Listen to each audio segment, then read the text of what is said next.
রাজনৈতিক দল তার কণ্ঠের স্বাধীনতা ছিল না, সে মিছিল করতে পারত না, মিটিং করতে পারত না। পুলিশ অনুমতি দেওয়ার পর যুবলীগ ৭১-এ আপনারা কোন সেক্টরে যুদ্ধ করেছেন? জামাতকে রিজভী। বিএনপির সিনিয়র যুগ্ম মহাসচিব অ্যাডভোকেট রুহুল কবির রিজভী বলেছেন, ১৯৭১ সালের মহান মুক্তিযুদ্ধে জামাত ইসলামের রাজনৈতিক ভূমিকা কী ছিল, কোন সেক্টরে যুদ্ধ করেছে তা জাতি জানতে চায়। আপনারা কোন সেক্টর কমান্ডারের অধীনে যুদ্ধ করেছেন তা জাতি জানতে চায়। দেশে পরীক্ষিত দেশপ্রেমিক শক্তি দুটি, একটি সেনাবাহিনী আরেকটি জামাত। সম্প্রতি জামাত ইসলামের আমির ডক্টর শফিকুর রহমানের এমন বক্তব্যের পরিপ্রেক্ষিতে রুহুল কবির রিজভী মন্তব্য করেছেন। রিজভী বলেন, একটি রাজনৈতিক দল বলেছেন দেশপ্রেমিক তারা, এবং সেনাবাহিনীর দেশপ্রেমিক নিঃসন্দেহে, কারণ তাদের পূর্বসূরীরা এই বাংলাদেশ নির্মাণের জীবন বাজি রেখে যুদ্ধ করেছেন। তারা অন্যতম মেজর জিয়াউর রহমান স্বাধীনতার ঘোষণা দিয়েছেন। ২৪-এর গণ অভ্যুত্থানেও সেনাবাহিনীর উজ্জ্বল ভূমিকা রেখেছেন। আমি ইসলামপন্থী সে রাজনৈতিক দলকে বলতে চাই, ৭১-এ আপনাদের রাজনৈতিক ভূমিকা কী ছিল?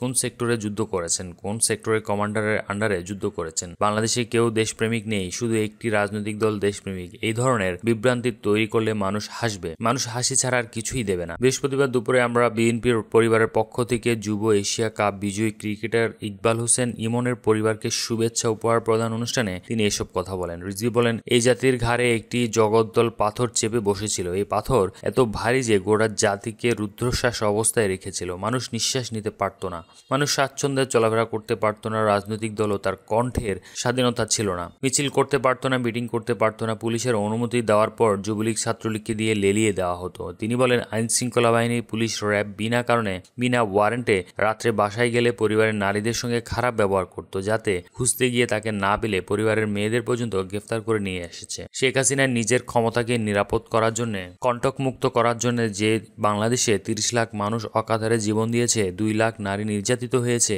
এই যে স্বাধীনতা, এই স্বাধীনতা কলঙ্কিত করেছে শেখ হাসিনা। এই সিলেটের কৃতি সন্তান ইলিয়াস আলীর আজ নেই কেন? শেখ হাসিনার জন্য। কারণ তিনি দেশের পক্ষে অবস্থান নিয়েছিলেন, তিনি টিপাই মুখ বাদ অভিমুখে লং মার্চ করেছিলেন। মানুষ বলে এজন্যই তাকে নিরুদ্দেশ করে দেওয়া হয়েছে। কত যুবদল ছাত্রদলের ছেলে ক্রসফায়ারের শিকার হয়েছে, গুমের শিকার হয়েছে, তার ইয়াত্তা নেই। এই ভয়ঙ্কর মানবতাহীন কাজ করেছে 15.5 বছর শেখ হাসিনা। তিনি আরো বলেন, 15.5 বছর গণতান্ত্রিক শক্তির আন্দোলনের পটভূমিতে জুলাই এবং অগাস্টের ছাত্র জনতারা নেমে এসেছে। শেখ হাসিনা পালিয়ে যেতে বাধ্য হয়েছেন। এখন আমরা খবরের কাগজ দেখতে পাচ্ছি জুলাই আগস্টের হত্যার বিচারে 1 বছরের মধ্যে সম্পন্ন হবে। ডক্টর ইউনূসের প্রতি আমাদের সবার শ্রদ্ধা আছে, কিন্তু এই সরকার তো সার্বজনীন গণতান্ত্রিক রাজনৈতিক দলের পক্ষের সরকার। তিনি বলেন, শুধু জুলাই আগস্টে যারা নিহত হয়েছেন, নির্যাতিত হয়েছেন, শুধু সেই সব অপরাধের বিচার হবে, ইলিয়াস আলীর বিচার হবে না, চৌধুরী আলমের বিচার হবে না। 15.5 বছর যারা ক্রসফায়ারের শিকার হয়েছেন তাদের বিচার করবেন না? যারা ক্রসফায়ার দিয়েছেন, শীতলক্ষা নদীতে 60টি লাশ ভাসিয়ে দিয়েছে, সেই সব দুর্বৃত্ত র্যাবের অফিসারদের বিচার হবে না?